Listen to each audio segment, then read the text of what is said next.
Hello दोस्तों, welcome to our YouTube channel जिसका नाम है खुडूस मास्टर। जैसे कि आप जानते हैं कि जो हमारी एग्जाम है 10th क्लास की या 12th क्लास की बोर्ड एग्जाम है जो वो आगे बढ़ चुकी है। 3 मार्च से अभी इसको पोस्टपोन कर दिया गया है। पोस्टपोन किया गया 24 मार्च को। तो अभी आपके पास टाइम है पूरी तरह से हर टॉपिक का रिवीजन करने का। तो आज हम पहला टॉपिक स्टार्ट करने जा रहे हैं जो टेंसेस है 10th क्लास में। इस टॉपिक का नाम है टेंसेस। टेंसेस मीन्स होता है काल या समय। तो पहला टॉपिक है आपका टॉपिक नंबर फर्स्ट जो पढ़ने वाले हम टेंसेस काल या समय। हम क्या कर रहे हैं, हम बोर्ड एग्जाम की तैयारी कर रहे हैं और बोर्ड एग्जाम की तैयारी के अकॉर्डिंग हम टेंसेस फिर से शुरू कर रहे हैं ताकि आपको पूरी तरह से समझ में आ जाए। तो देखिए टेंसेस का मतलब होता है tenses defines the form of verb. Verb से हमें पता चलता है कि कौन सी टेंस का है या कौन सी फॉर्म का है। देखिए tenses are divided into 3 parts. चलिए इस प्रकार से टेंसेस है, टेंसेस जिसको काल या समय भी कहा जाता है। These are divided into 3 parts: present, past and future tense. Present का मतलब होता है वर्तमान, पास्ट का मतलब होता है भूत और फ्यूचर का मतलब होता है भविष्य काल। देखिए according to modern English there are 2 tenses, present and past. Future tenses is not available. मतलब प्रेजेंट में हम जी रहे हैं और पास्ट हम जी चुके हैं। ये दो ही टेंस मॉडर्न इंग्लिश के अनुसार मानी जाती है। फ्यूचर टेंस एग्जिस्ट नहीं करती, उसका केवल हम अनुमान लगा सकते हैं। जबकि इंडेफिनेट टेंस और पास्ट टेंस में इंडेफिनेट टेंस में फ्यूचर वर्क भी शामिल किया जाता है और फ्यूचर जो घटनाएं हैं इंडेफिनेट टेंस में भी दर्शाई जा सकती है। नियर फ्यूचर के बारे में, नियर कंटिन्यूअस टेंस में नियर फ्यूचर के बारे में दर्शा सकते हैं। इसलिए इस टेंस का कोई महत्व नहीं है क्योंकि फ्यूचर टेंस से according to modern English there is no future tense. Okay, जब these 3 tenses are also subdivided into 4 parts. These 3 tenses are subdivided into 4 parts. तो जैसे कि आप जानते हैं 4 पार्ट्स कौन कौन से हैं। एक तो इंडेफिनेट है, दूसरा है इसका कॉन्टिन्यूअस, तीसरा है परफेक्ट और फोर्थ है परफेक्ट कॉन्टिन्यूअस।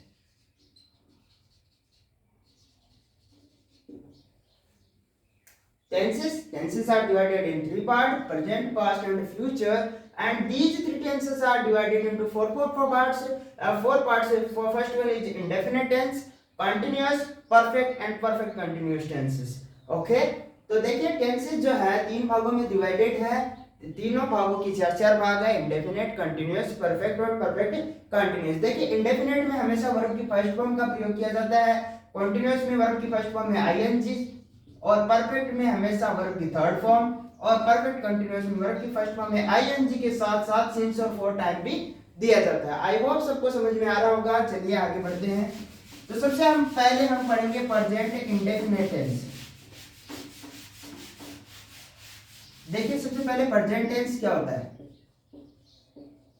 प्रेजेंट टेंस सबसे पहले पढ़ेंगे present tense. The present tense means होता है the work and action that happens in present time is called present tense. Okay, तो देखिए प्रेजेंट टेंस में हेल्पिंग वर्ब आती है आपकी इज, एम, आर। वर्ब की फर्स्ट फॉर्म में ऐसे यस या डू, डज और इसके साथ हैज, हैव और has been, have been. Present tense में इसी प्रकार की हेल्पिंग वर्ब का प्रयोग किया जाता है। देखिए प्रेजेंट टेंस का पहला पार्ट है हमें सिंपल प्रेजेंट या इंडेफिनिट।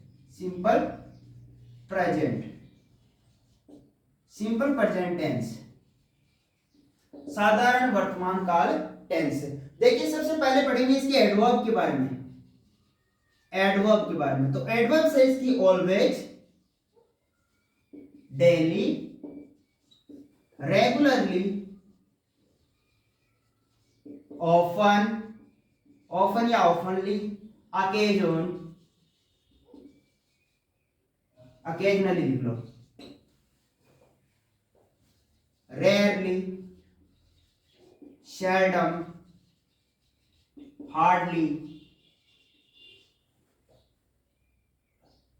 और होता है इन के साथ द मॉर्निंग, इन के साथ इवनिंग, तीनों पहर जो होते हैं इनके साथ आफ्टरनून, नाइट भी ले लो इसमें। ओके चलो एवरी के साथ, एवरी के साथ डे आ गया, month, year, hour etcetera. Each के साथ, ईच जो शब्द है ईच के साथ each day, each month, each के साथ भी इसका प्रयोग किया जाता है। बाकी इन सब के साथ साथ इनके साथ जो प्रेजेंट टाइम है 2022, इसमें भी ये एडवर्ब यूज की जाती है। तो देखिए always, daily, regularly, often, occasionally, rarely, seldom और hardly, in the morning, evening and afternoon, night, every day, month, year, hour, each day, month in 2022. These are the adverbs of simple present tense. इसके अलावा भी बहुत से adverb है, लेकिन simply हमारी जो 10th क्लास है उसमें ज्यादातर इसी प्रकार के एडवर्ब्स का यूज किया जाता है, उसी को पूछा जाता है। तो एक्सेट्रा यहाँ पे लगा देते हैं। चलिए आई होप सबको समझ में आ रही होगी। एडवर्ब्स है always, daily, regularly, often, occasionally, rarely, seldom, hardly, in the morning, evening or night or afternoon, every day, month, year, hour और each month in morning हो गया। चलो एक और देख लेते हैं, जैसे on Monday, Tuesday, Wednesday, इन शब्दों का प्रयोग भी किया जाता है। चलिए हाँ, अब पढ़ेंगे हम सिंपल सेंटेंस। सिंपल सेंटेंस किस प्रकार से बनाते हैं, चलिए देखिए सिंपल सेंटेंस बनाने का तरीका। तो सबसे पहले सिंपल प्रेजेंट टेंस में हम पढ़ेंगे सिंपल सेंटेंस। देखिए सिंपल सेंटेंस होता क्या है। सिंपल सेंटेंस को अफर्मेटिव भी बोलते हैं और पॉजिटिव सेंटेंस भी बोलते हैं। तो देखिए सिंपल सेंटेंस में लास्ट में सब्जेक्ट से शुरू होता है, हेल्पिंग वर्ब होती है, वर्ब होती है। लेकिन सिंपल प्रेजेंट में क्या होता है, सिंपल प्रेजेंट में सब्जेक्ट होता है, वर्ब होता है और ऑब्जेक्ट। हमें तीन सिंपल सब्जेक्ट के लिए क्या चाहिए, सिंपल सेंटेंस के लिए एस वी ओ, तीन चीजों की जरूरत होती है, subject, verb and object. Subject और वर्ब एंड ऑब्जेक्ट से हमारा क्या बन जाता है, सेंटेंस बन जाता है। क्लियर। और लास्ट में क्या होता है, फुल स्टॉप होता है। देखिए तो देखिए इसमें फॉर्मूला है सिंगुलर, जो सिंगुलर सब्जेक्ट है, सिंगुलर सब्जेक्ट में हमेशा सबसे पहले सब्जेक्ट आता है। सिंगुलर सब्जेक्ट के फॉर्मूले में सबसे पहले सब्जेक्ट आता है, फिर वर्ब की फर्स्ट फॉर्म में एस या ईएस या आईईएस का भी, जो सिंगुलर और प्लूरल में जितने भी नियम लागू होते हैं यहाँ पे भी लागू होते हैं, ध्यान रखिएगा। और फिर आता है ऑब्जेक्ट, और हमें किससे पता चलेगा, हमारी एडवर्ब से पता चलेगा कि ये कौन सी टेंस का है। क्लियर। अगर प्लूरल सब्जेक्ट हो, प्लूरल सब्जेक्ट हो तो पहले सब्जेक्ट आएगा, उसके जस्ट बाद में यहाँ पे ऐसे एस लगाने की जरूरत नहीं है, केवल और केवल वर्ब की फर्स्ट फॉर्म आएगी, और यहाँ पे ऑब्जेक्ट, और ऑब्जेक्ट के जस्ट बाद में आपका आएगा एडवर्ब। क्लियर। चलिए अब किसी को ये भी नहीं मालूम कि सिंगुलर सब्जेक्ट क्या होता है और प्लूरल सब्जेक्ट क्या होता है, तो बता देता हूं। सिंगुलर सब्जेक्ट वो होते हैं जो एक व्यक्ति या एक व्यक्ति विशेष को दर्शाते हैं, जैसे ही, सी, इट या किसी एक व्यक्ति का नाम। और यहाँ पे देखिए प्लूरल सब्जेक्ट वो होता है, यहाँ पे आई प्लूरल है, वी, यू, दे और एक से अधिक नाम सभी क्या है, प्लूरल सब्जेक्ट है। ओके चलिए एग्जांपल में चलते हैं। जैसे ही रीड न्यूज़पेपर, तो यहाँ पे आ जाएगा ही रीड न्यूज़पेपर। चलिए यहाँ पे एडवर्ब भी लगाते हैं डेली। तो देखिए डेली समझते, यहाँ पे इस सेंटेंस में डेली दिखते हैं, डेली क्या है, एडवर्ब हमारे इस टेंस का, और डेली दिखते ही हमें इस टेंस का प्रयोग करना है। तो यहाँ पे ही क्या है, ही सिंगुलर सब्जेक्ट है, और सिंगुलर सब्जेक्ट के साथ ऐसे ही एस लगाते हैं, तो रीड के साथ क्या हो जाएगा, रीड्स शब्द का प्रयोग किया जाता है। देखिए फिर होगा they play football in the morning. They play football in the morning. देखिए यहाँ पे ये है प्लूरल सब्जेक्ट और ये रहा अपना एडवर्ब। एडवर्ब से हमें पता चल गया कि ये हमारी इंडेफिनिट टेंस का है, प्रेजेंट इंडेफिनिट टेंस का है। और प्रेजेंट इंडेफिनिट टेंस में क्या आता है, वर्ब की फर्स्ट फॉर्म, और वर्ब की फर्स्ट फॉर्म में एस या एस का प्रयोग किया जाता है। तो यहाँ पे क्या हो जाएगा, ओनली ऑन प्ले, ऐसे एस में लगेगा। देखिए प्लूरल सब्जेक्ट का फॉर्मूला क्या है, subject plus verb first form and object and then adverb. Okay, जैसे Ram often write a letter in 2022। देखिए इन के साथ प्रेजेंट टाइम आया है, इन के साथ प्रेजेंट टाइम, ये भी हमारा एडवर्ब है, और साथ ही ऑफन भी हमारा एडवर्ब है। ऑफन का मतलब होता है अक्सर। तो देखिए राम, राम क्या है, सिंगुलर सब्जेक्ट, और सिंगुलर सब्जेक्ट के साथ क्या लगता है, एस या एस। अब एस कहाँ लगाते हैं, ईएस कहाँ लगाते हैं, तो ईएस वहां लगाते हैं जब मीनिंग के एंड में S double S S H C H O X और जेड दिए हो, तब हमें ईएस लगाना है। बाकी सबके साथ आप हम एस लगा सकते हैं, और ईएस का फॉर्मूला भी अलग है। तो देखिए राइट, राइट के साथ हमेशा क्या लगेगा, एस ही लगेगा, तो यहाँ पे आ जाएगा राइट्स। ओके, चलिए तो ये है हमारे सिंपल सेंटेंस। आई होप सबको समझ में आ गए होंगे। जिसको समझ में नहीं आए कमेंट बॉक्स में डालिए और इजी तरीके से उसको कॉन्सेप्ट समझाया जाएगा। चलिए देखिए, इसके बाद आते हैं आपके नेगेटिव सेंटेंसेस।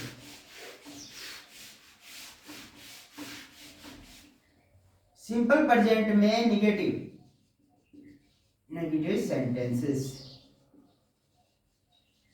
नेगेटिव सेंटेंसेस में, नेगेटिव सेंटेंस का मतलब होता है नकारात्मक वाक्य, और इसमें क्या होता है, नोट शब्द का प्रयोग होता है। और नोट शब्द जो होता है थर्ड नंबर पे, पर थर्ड नंबर इसकी पोजीशन होती है, थर्ड नंबर हमेशा नोट की फिक्स्ड रहती है। चलिए देखते हैं। तो देखिए सिंगुलर सब्जेक्ट, वही सिंगुलर का फॉर्मूला बनाते हैं। सिंगुलर के साथ आएगा सब्जेक्ट, और सब्जेक्ट के बाद आएगा डज, उसके जस्ट बाद में लग जाएगा नोट। थर्ड नंबर पे क्या गया, नोट, और उसके बाद में डज के साथ हमेशा वर्ब की फर्स्ट फॉर्म, और ये ऑब्जेक्ट, और हमको सर्च क्या करना है, एडवर्ब सर्च करना है। ओके, चलिए प्लूरल के साथ,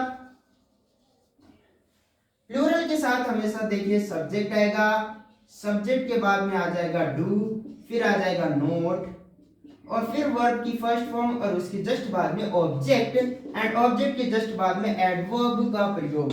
मतलब एडवर्ब आने से हमें पता चल जाएगा। देखिए दो ही चीजें होती है सेंटेंस में, या तो एडवर्ब होता है या सेंस होता है। सेंस होता है जैसे यूनिवर्सल ट्रूथ का है, परमानेंट एक्टिविटीज का है, तो ये सेंसेस है जो हमें पहचानने। थोड़ी बहुत तो इंग्लिश हमें भी आनी चाहिए, और अगर सेंसेस नहीं होंगे तो एडवर्ब पक्की होगी। देखिए या तो उसमें कोई रूल होगा, या सेंस होगा, या एडवर्ब होगी। चलिए किस प्रकार से करते हैं, एग्जाम्पल देखते हैं। वी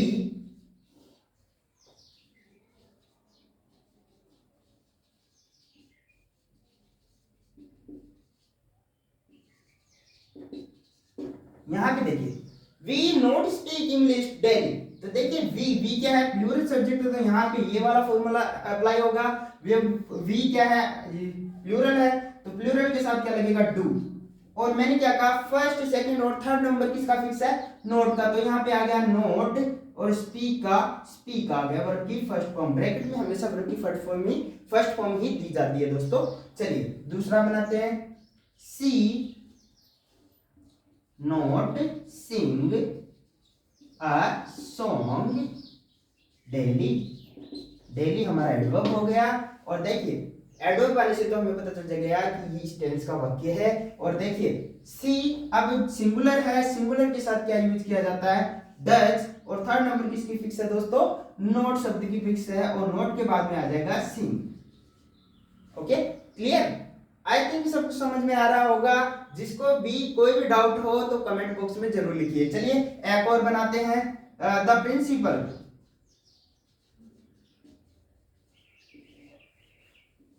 ऑर्डर, यहाँ पे note order, sorry note order to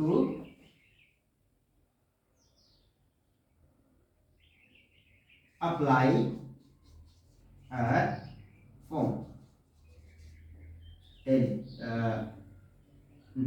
बस इतना करते हैं, टू अप्लाई अ फॉर्म। तो देखिए द प्रिंसिपल क्या आ जाएगा, सिंगुलर है, प्रिंसिपल अकेला है तो यहाँ पे सिंगुलर है, डज नोट ऑर्डर।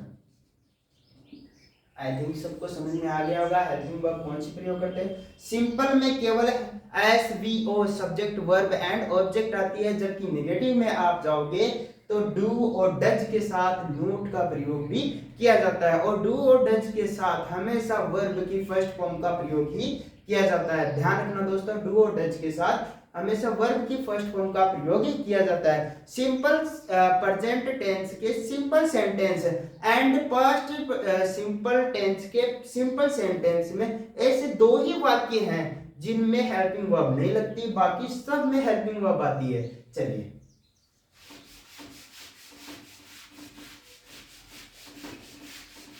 उसके बाद में हम पढ़ते हैं इंटेरोगेटिव सेंटेंस।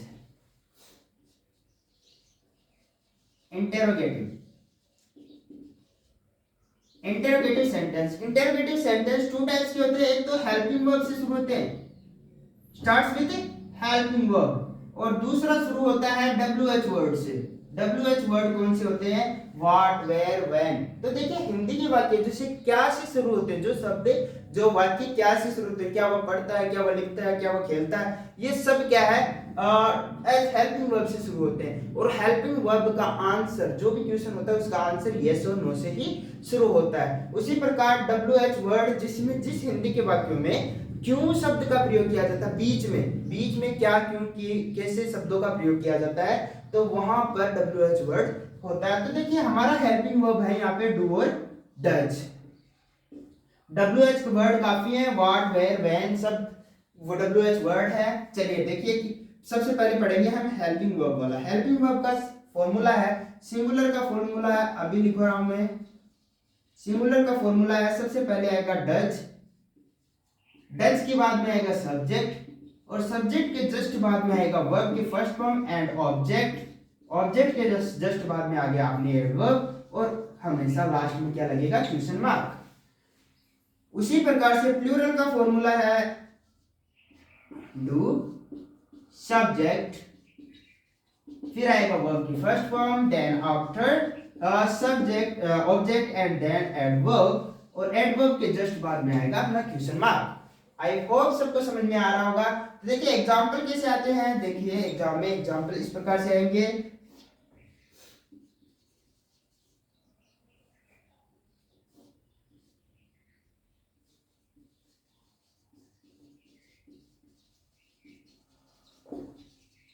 दिल्ली, देखिए दे आ गया, दे प्लूरल है, सिंगुलर, तो ये प्लूरल है, प्लूरल के साथ देखिए फॉर्मूला है डू लगेगा सबसे पहले, और फिर क्या आ जाएगा वर्ब की फर्स्ट फॉर्म। बहुत सिंपल है, आ गया होगा सबको समझ में। प्लूरल के साथ क्या आएगा, डू और वर्ब की फर्स्ट फॉर्म। बस शर्त ये है कि डू के जस्ट बाद में सब्जेक्ट आएगा और लास्ट में क्या आ जाएगा, क्वेश्चन मार्क, दैट्स ऑल। और देखिए यहाँ पे एक सिंगुलर का ले लेते हैं, ही,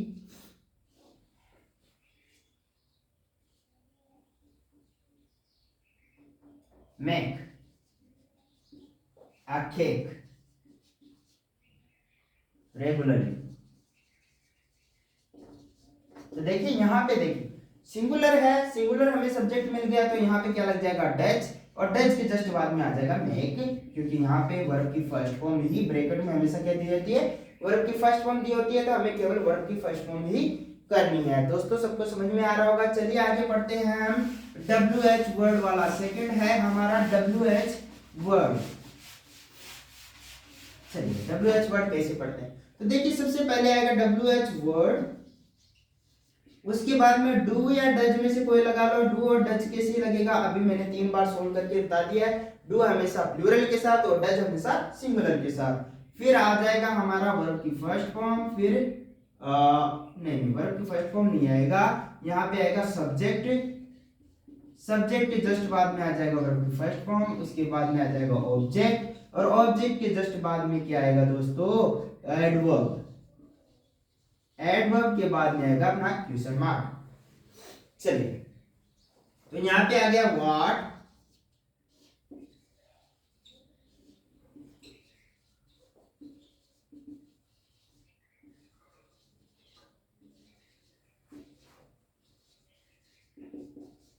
देखिए यहाँ पे आ गया what you do, do verb भी है और हेल्पिंग वर्ब भी है, डू वर्ब भी है और हेल्पिंग वर्ब भी है, एट माय हाउस डेली। तो मैंने क्या बताया, यू क्या है, प्लूरल, प्लूरल के साथ में आएगा डू, यू डू, डू क्या है, डू वर्ब की फर्स्ट फॉर्म है, तो यहाँ पे डू। तो what do you do at my house daily, तो देखिए यहाँ पे क्या है, what do you do at my house daily. तो यहाँ पे तो ये तो है हेल्पिंग वर्ब, और यहाँ पे हो गई ये वर्ब। आ गया होगा सबको समझ में। चलिए, वह सी,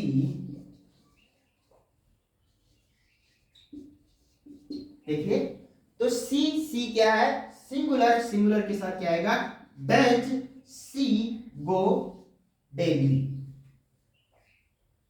देखिए सबको समझ में आ गया होगा WH वर्ड से किस प्रकार से शुरू होता है, केवल नेगेटिव और इंटेरोगेटिव में डू डज का प्रयोग किया जाता है, और डू डज के लिए डू हमेशा प्लूरल के साथ और डज हमेशा सिंगुलर के साथ प्रयोग किया जाता है। आई होप प्रेजेंट टेंस में सेंटेंस सबको समझ में आ गए होंगे।